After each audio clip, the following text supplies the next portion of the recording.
In North Korea, a nation is in mourning. Their dictator for the past 48 years, Kim.Il.Sung, is dead.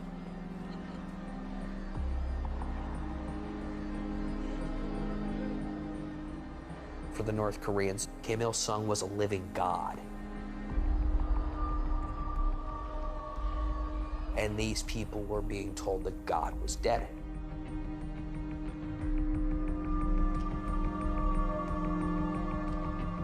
They were shocked. Because they had been raised to think of him as a god, they didn't know that he was even mortal.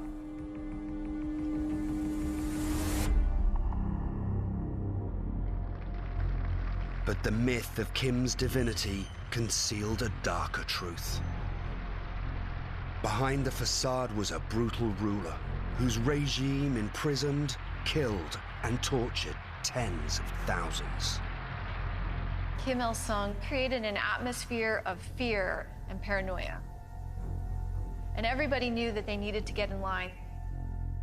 자식을 키우면서 날씨 어느 순간인가 나의 자손을 향해서 나가서 꼭 말 조심해라. 말 한마디 잘못했다는 우리 다 죽어. He needed to have absolute control over the people. That means controlling what they think, where they work, what they eat. There's no country in the world that exercises more control and power over its citizens than North Korea. Ironically, the man who turned his country into a kind of prison spent much of his youth fighting for Korean independence. How did a man who risked his life for the freedom of his people become their oppressor and build one of the most controlled societies on Earth?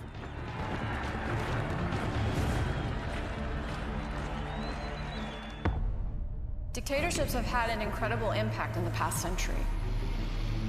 These dictators ended up learning from one another. They're all different, but many use the same tactics. The use of terror, propaganda, Control the elites, create an enemy, cult of personality, use violence. These are tools that dictators use to stay in power.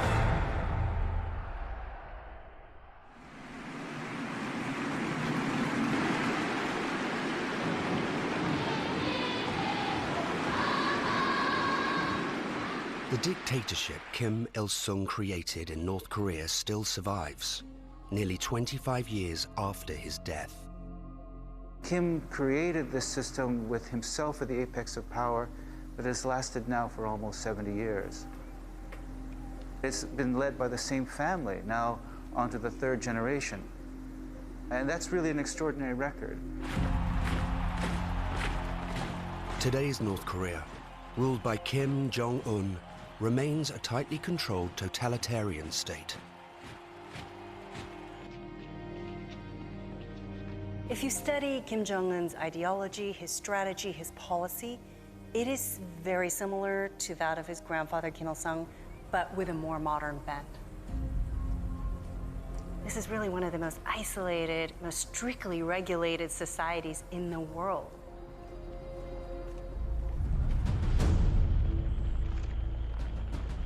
The seeds of this extreme dictatorship were sown more than 100 years ago, in a time of violent turmoil for Korea. 1910, Japan colonizes the country. Japan's growing empire wants Korea as an access point to strike at its rivals, China and Russia. For Koreans, decades of suffering are about to begin. The Japanese really put in an ethnic cleansing program. They changed the names of Korean citizens, and they basically tried to eradicate the Korean language. Those who resisted are tortured and executed. This is the world Kim.Il.Sung is born into in 1912, 2 years after the occupation began. In a village just outside the Korean city of Pyongyang, his parents name him Kim Song-ju, This is a kid who was named Songju, which means pillar of the country. And so he was expected by his parents to do something amazing. Kim's mother and father introduce him to Christianity as a young boy. Pyongyang was the center of Christianity in Korea. It was known as the Jerusalem of the East. Kim learns the organ and plays it in his parents' church. But just before his 7th birthday, his innocence is shattered when his father is arrested for protesting against the Japanese occupation. His father was arrested during the 1919 independence demonstrations against the Japanese. Kim's father is involved in the local resistance movement against Japanese oppression. He and other protesters are jailed and treated unmercifully.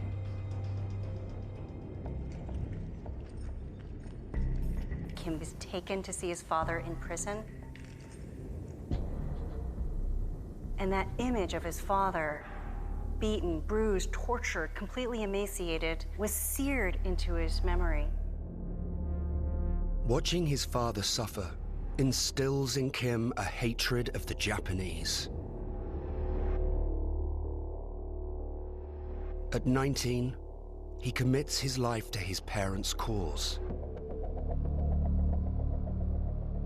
He joins a communist guerrilla group battling the Japanese army in the mountains near the Korean-Chinese border.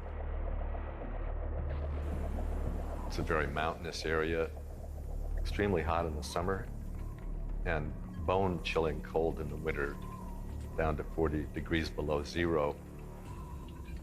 Absolute worst circumstances. Kim's success in raids against Japanese strongholds establishes his reputation as a heroic freedom fighter. He was a tall man for a Korean, over 6 feet tall, strong, smart, elusive, a really remarkable guerrilla. At age 24, Kim's risen through the ranks, leading hundreds of men in crippling raids on Japanese positions.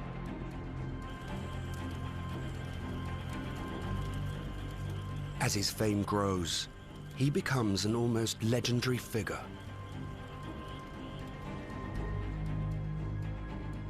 By the late 1930s, Kim.Il.Sung is the most wanted guerrilla leader fighting the Japanese. They send special units of men into the mountains to hunt him down. In 1938 and 39, the Japanese threw tens of thousands of soldiers against Kim.Il.Sung and other guerrillas. The Japanese killed thousands of guerrillas, but not Kim.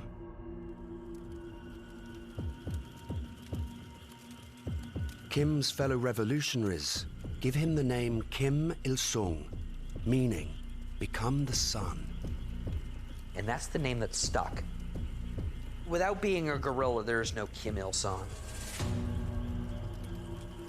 You got press in the southern part of Korea, Europe, China, Russia. I mean, it was all over the place. In the decades to come, Kim's legend as a freedom fighter will give rise to a defining feature of his dictatorship. The cult of personality, it's the idea that the leader possesses superhuman qualities, that the leader is a savior to the nation. Dictators build personality cults because it enables them to mesmerize the public, to ensure that the public adores them.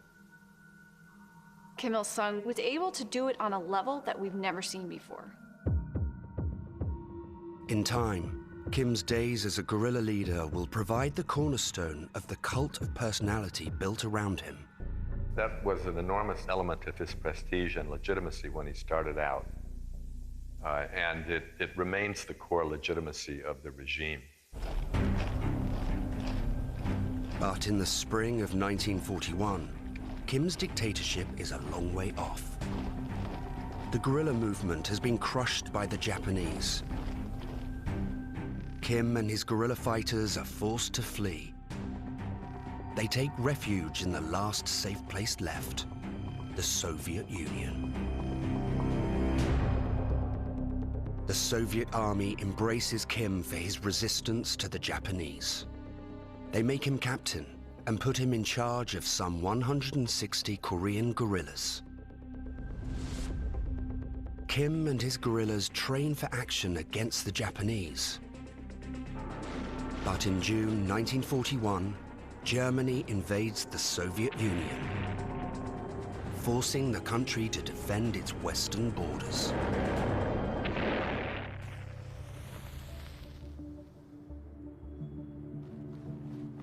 Kim finds himself sidelined in the Soviet Far East.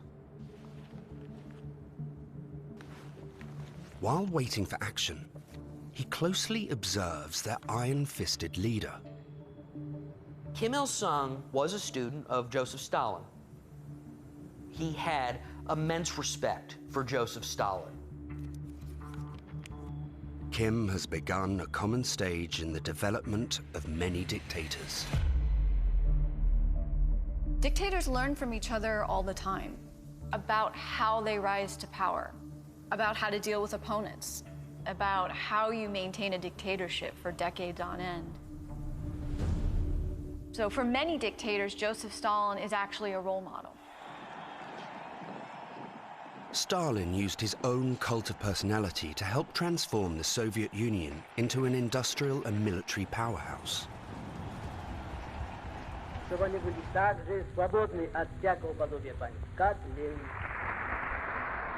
He cultivated an image that he was the father of the nation, that he was a strong leader. But he also was really adept at using fear to ensure loyalty. So for anyone that wanted to learn from Stalin, they learned quite a bit about the level of brutality that was needed, particularly in the beginning of the regime, to ensure mass compliance. More than 500 miles from Korea, Kim seems light years away from using such tactics. But with World War II coming to an end, things are about to change.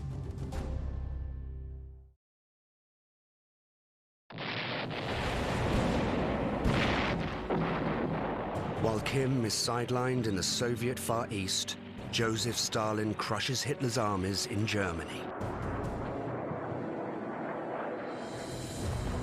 On August 8th, 1945, Stalin declares war on Kim's sworn enemy, the Japanese. Along with their ally, the United States, the Soviets drive the Japanese from Korea.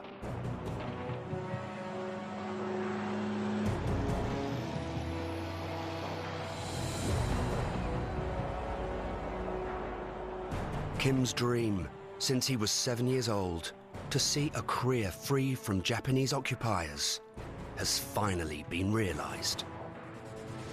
But there's a complication. The Soviets came in from the north and the Americans came in from the south. And they agreed to divide the peninsula at the 38th parallel. Korea is now divided and controlled by two foreign powers. In the north, the Soviets need Koreans they can trust to help stabilize their occupation. They recruit Kim and send him home to Korea. His years of exile are finally over. He was brought to Pyongyang and installed by the Soviets as their man in Pyongyang. He was somebody that they saw could really carry out some of the Soviet objectives. The Soviets appoint Kim to a key position. Deputy Commandant in Pyongyang.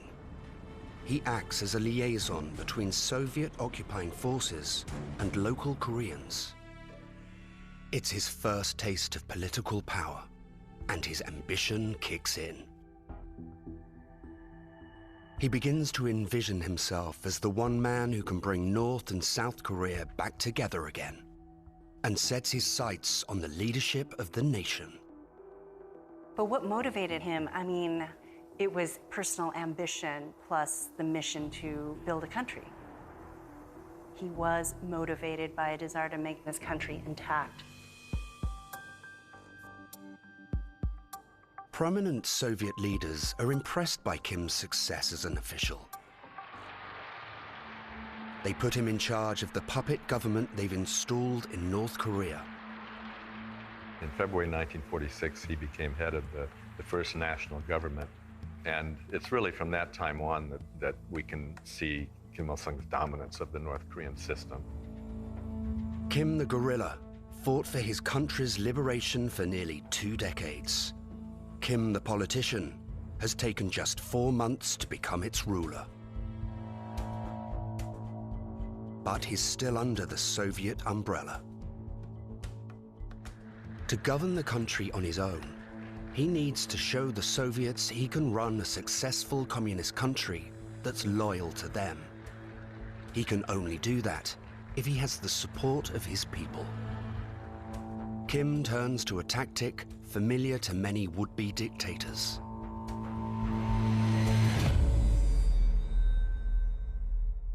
When dictators first take power, they often try to get consent by appealing to as many people as possible, trying to please the masses, trying to ensure that they are loyal to them.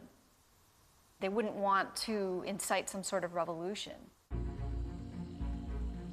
To win his people over, Kim makes a dramatic offer. Kim-Il-Sung announced a land reform. Peasants were given land free. They got 3 chungbo, which is a fairly small farm, but one that would sustain a family. For the first time in centuries, farmers can call the land their own. Giving them control over their land gave the Koreans a sense of pride and a vision of a new Korea. Kim gives 2.4 million acres of land to more than 700,000 farmers and their families. And that's a huge boost to Kim's popularity.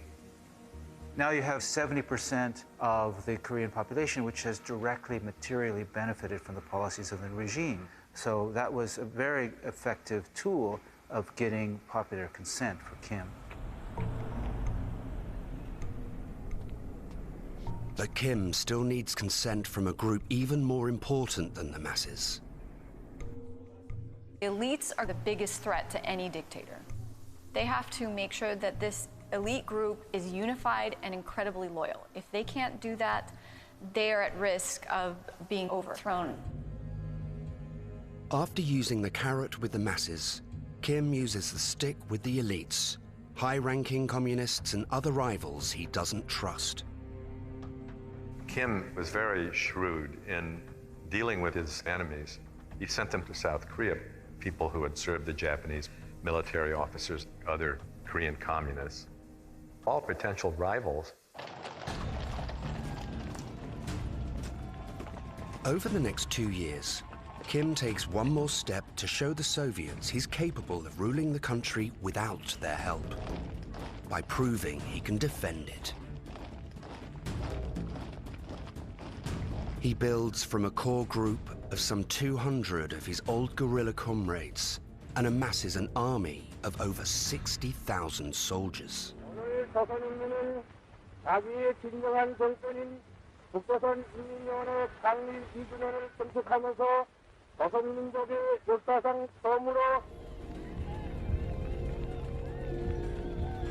1948, the Soviets are convinced Kim has a firm hold on the country.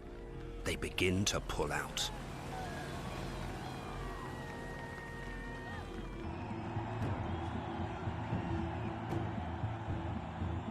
For the first time in over 4 decades, North Korea is free from foreign control. And Kim is the undisputed leader.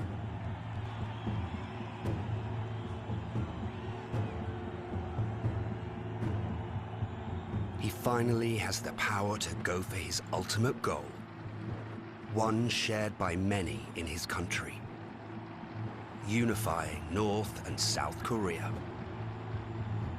Kim wanted the peninsula unified as it had been for thousands of years before, under a single government. Kim Il-sung saw himself as the great unifier, a unified Korea without foreign troops. In the summer of 1949, Kim sees his chance. The US has pulled out most of its troops from South Korea. Its borders are now defended by 60,000 South Korean soldiers. When Kim doubles his army to 120,000 men, the South Koreans are outnumbered 2-1.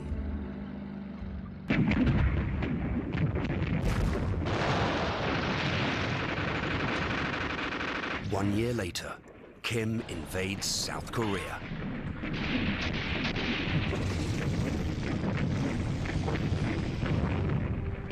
Kim's army steamrolls the outnumbered South Korean forces and pins them into a small corner of the country. He believes his dream of a unified Korea is about to come true. But Kim's made a major miscalculation.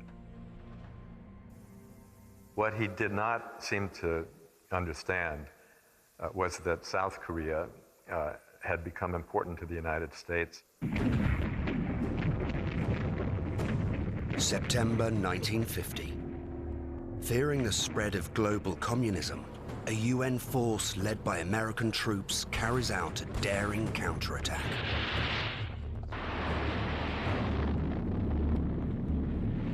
And pushes Kim's army north. Kim's shattered forces retreat across the 38th parallel into North Korea.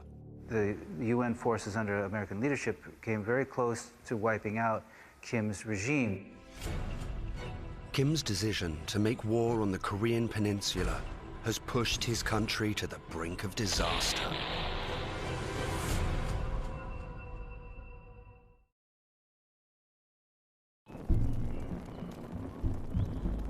October the 1st, 1950. Kim Il-sung's army is trapped in a small corner of North Korea by US-led UN forces. Desperate for help, Kim convinces China's leader, Chairman Mao, to support his communist cause.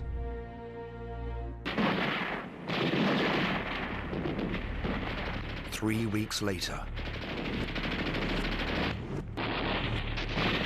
over 250,000 Red Army troops crossed the Yalu River into North Korea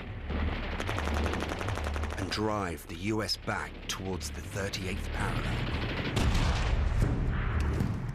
It not only saves Kim's forces from annihilation, it resurrects his dream of reunifying Korea. But the US strikes back with a brutal new tactic. The US began just basically bombing everything, targeting schools, hospitals. It was just a brutal, scorched earth air campaign.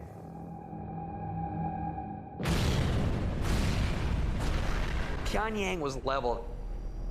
Hamhung leveled to the ground. Wonsan leveled to the ground. Tens of thousands of people died overnight. And this is devastating.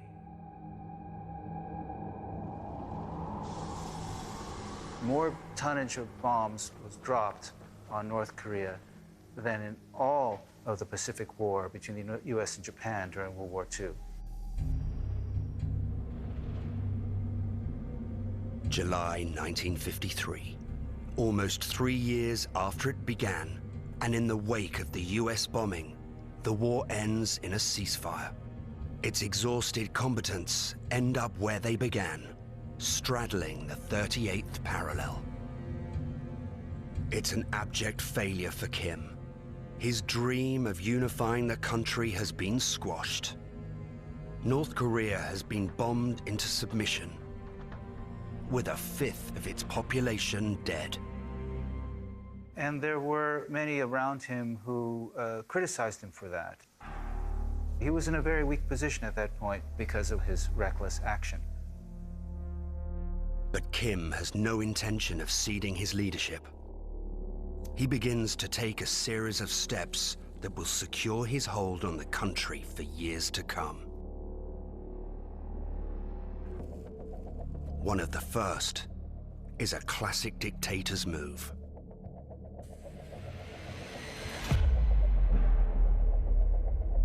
For any dictatorship, they have to use force because they need to project this image of power, this image of control, this image that if anyone tries to threaten the regime, they will be dealt with. Kim immediately shifts the blame for the war from himself to his rivals by publicly denouncing 12 senior communists who had criticized his handling of it. Kim's rivals were accused of collaborating with the Americans to sell out Korea, and they simply admitted to the charges, and then some went into exile, others were executed. Kim.Il.Sung used purges, executions to send a message to the elites and to the people that if they oppose him, that they won't survive. Like Stalin before him, Kim takes out suspected opponents, 2,500 in just 4 years.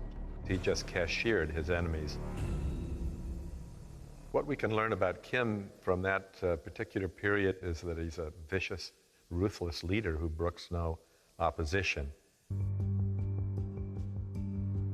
Although his most dangerous political enemies are dealt with, Kim must still convince the masses he's not to blame for their suffering during the war.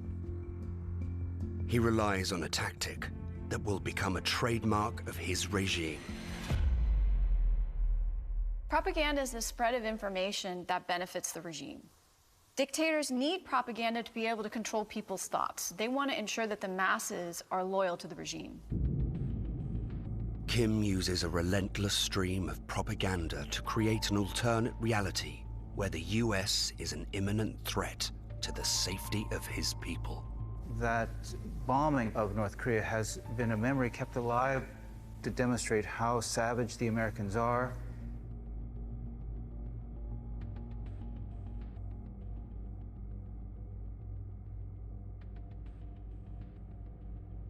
내가 교육받은 거는 내가 귓구멍이 뚫릴 정도로 눈 떠서 내가 생각을 하느나 하는 순간부터 내가 배운 것은 주족은 미국이라고 배웠어요.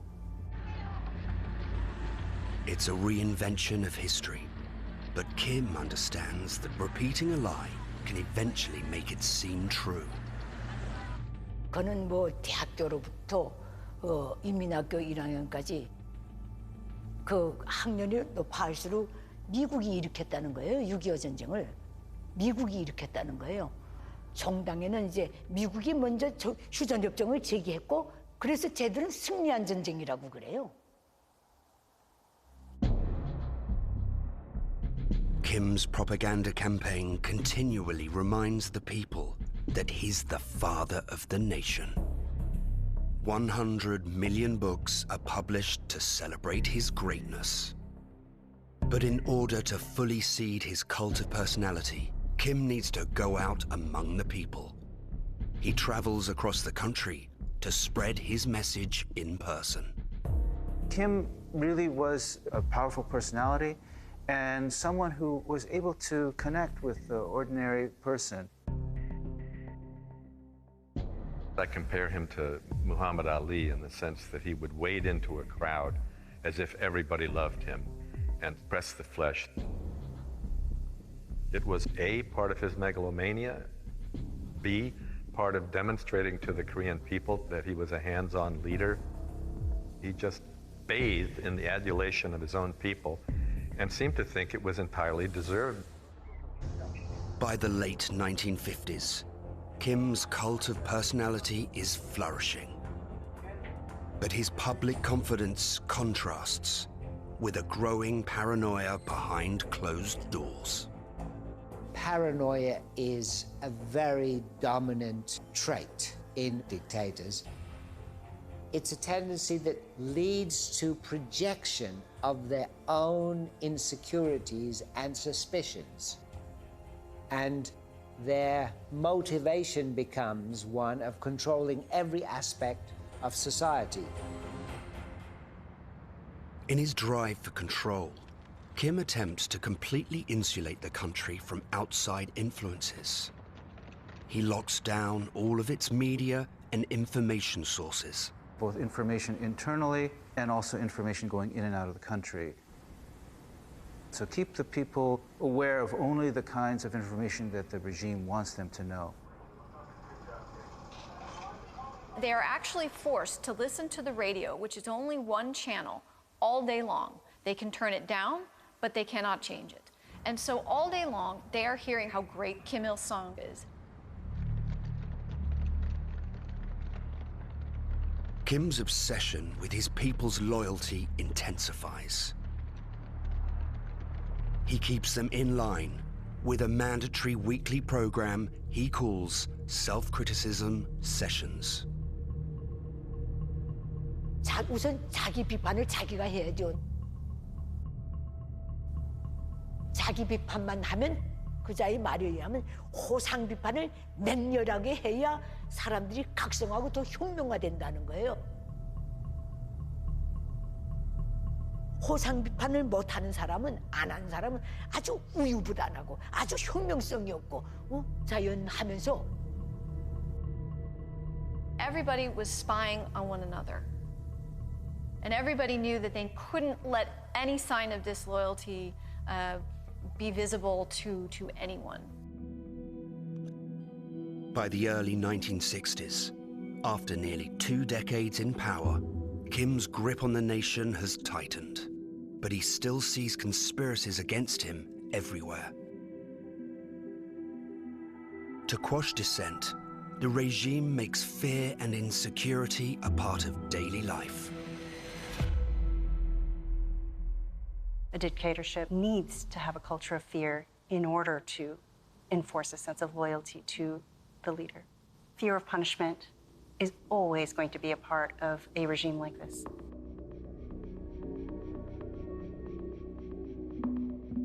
서로가 감시를 붙이고 비판을 하는 이러한 소학교 2학년이나 3학년 때는 신나게 해요. 왜? 그래서 아주 그 깊은 마음을 그 사람을 또 남을 비판을 지적을 할 때 그 들뜬 마음에서 그럼 점점 이렇게 성숙하면서 중학교 올라서면서 두려움이 있고 항상 우리는 두려움과 공포 속에서 살고 있어요.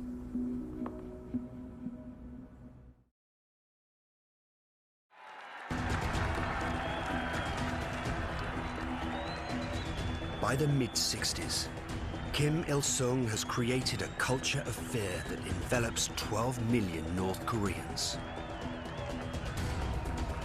His parades demonstrate his power over the people. But it's not enough. Kim enforces their loyalty through the secret police, nearly 50,000 strong, who monitor their daily lives. The secret police is important to the dictatorship because they need to know who the opponents are of the regime. They need to get access to really good information. To identify threats, the secret police helps carry out a highly invasive plan.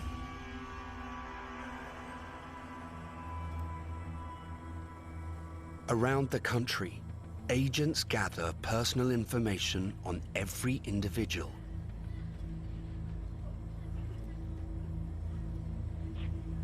The data is used to reinforce a rigid caste system, which ranks everyone into 3 categories based on loyalty. Within the 3 categories, there are somewhere between 75 and 95 subdivisions of the population. This determines what kind of work you're going to do, what kind of education you're going to have, where you're going to live. The caste system weeds out enemies of the state. The worst of the perceived offenders are sentenced to gulags. 그런 시스템이 있어가지고 우리 가족을 전부 다 묶고 이렇게 엮어가지고 차에다 실어서 이제 수용소로 끌고 갔지. 할아버지 할아버지 때문에 갔지만 이제 아버지까지 다 끌려간 거지. 얘 나이가 그때 9살.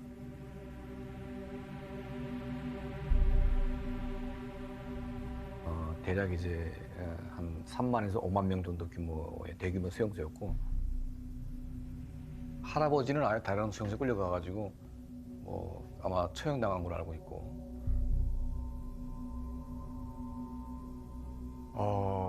그러니까 육체적으로 감당하기 힘든 노동에 동원됐는데 짐승 같은 그런 생활의 연속인데. One of the harsh realities of North Korean detention facilities is they will be subjected to torture, sexual abuse, forced medical procedures.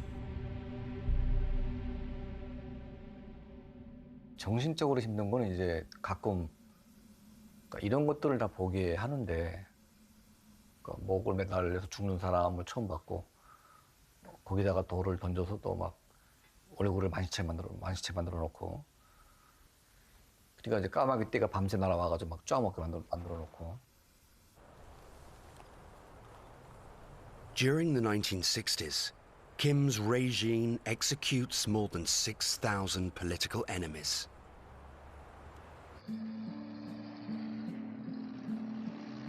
As the end of the decade nears, a culture of fear has permeated all corners of the country.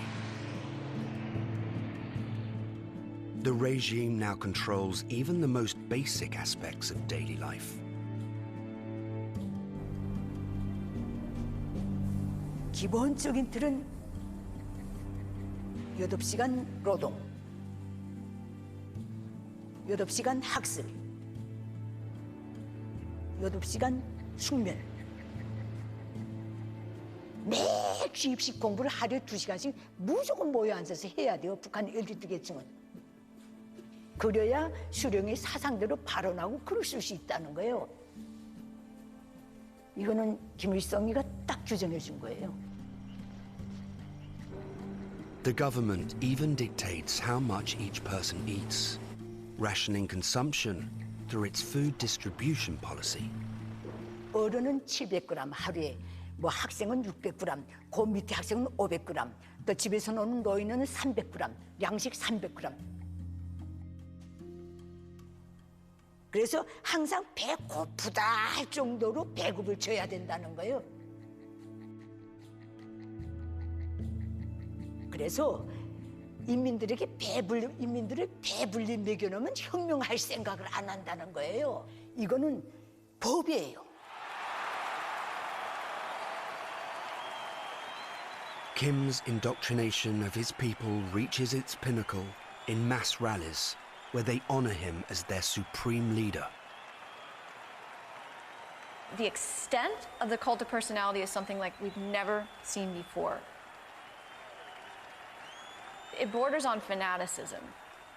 It's complete socialization of everybody. Every single person in this regime is indoctrinated.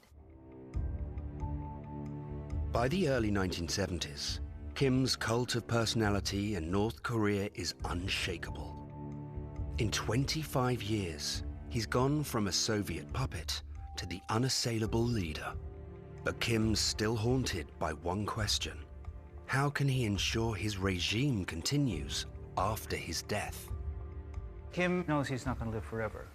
He saw what happened in the Soviet Union after Stalin died. Confusion in the political leadership took the country in what Kim thought was the wrong direction. And he didn't want to have that happen in North Korea. He settles on a rare and unconventional plan for a communist dictator approaching the end of his rule. He looked to his family. After all, who do you trust more than the people within your own immediate family?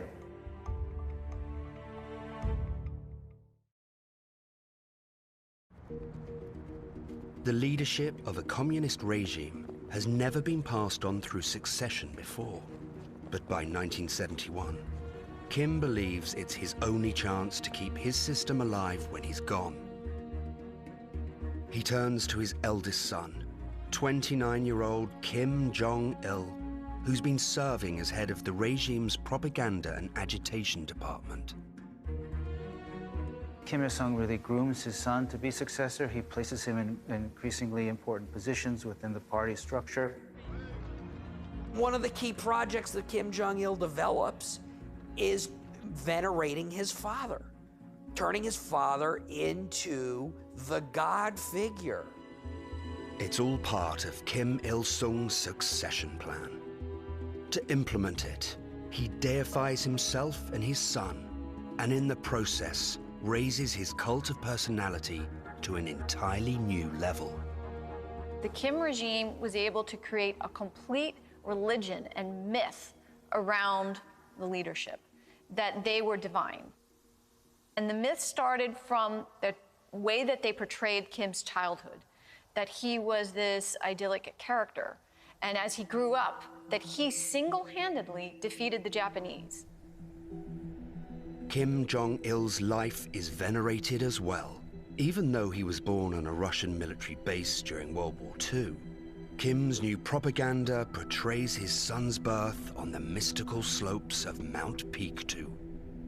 All Koreans think of that place as the birth of the Korean people. And so to say that you are descended from Mount Pektu means that you've got like a godlike right to rule. During the 1970s, along with countless pieces of art and films glorifying Kim and his family, 34,000 monuments are erected in their names. They are now considered gods in North Korea.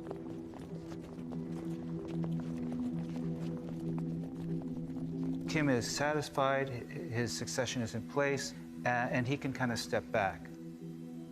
From that point onward, Kim Jong-il is really doing a lot of the day-to-day governing of the country. In the 1980s, with his son basically running the government, Kim.Il.Sung attends to his own needs. The man responsible for some 260,000 deaths in his gulags is obsessed with prolonging his own life to 120 years old. To do it, Kim has set up the Longevity Research Institute. Its only mission is to keep him alive. They used to gather men that were of the same height and weight and age as Kim.Il.Sung, try medical treatments on them. 15 North Koreans were fitted with pacemakers to make sure the pacemakers were going to work when they went to install the pacemaker on Kim.Il.Sung. Kim orders his doctors to give him dozens of blood transfusions from healthy young men. He spends hours around young children, hoping to absorb some of their energy. Handlers polish his rice grains so he doesn't get a bad one. But not even Kim can cheat death. July 8th, 1994, at the age of 82, Kim.Il.Sung dies of a heart attack. Around the world, political experts watch and wait, suspecting Kim's regime will crumble without him. It teeters, but survives. The strength of the dictatorship Kim forged passes another test in 2011, when it survives the death of Kim Jong-il. Once again, power is successfully transferred from father to son.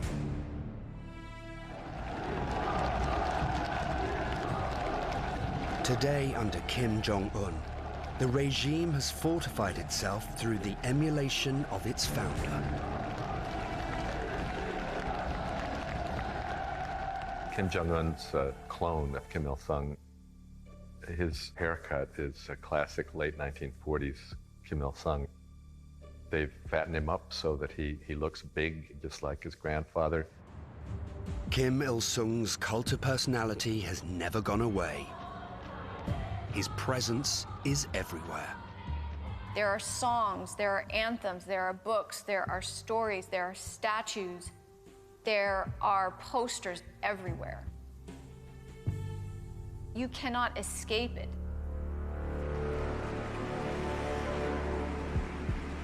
In the end, Kim.Il.Sung did something no other communist dictator of the 20th century had pulled off. He created a dynasty. By passing on leadership of his country to his son, he engineered this hereditary succession. We had never seen anything like that in the communist world. Ironically, after struggling to free his people from the abuses of Japanese rule, Kim.Il.Sung created a system that brought even more suffering to his people. 또 그 과정에서 많은 또 인명 피해가 발생을 했고.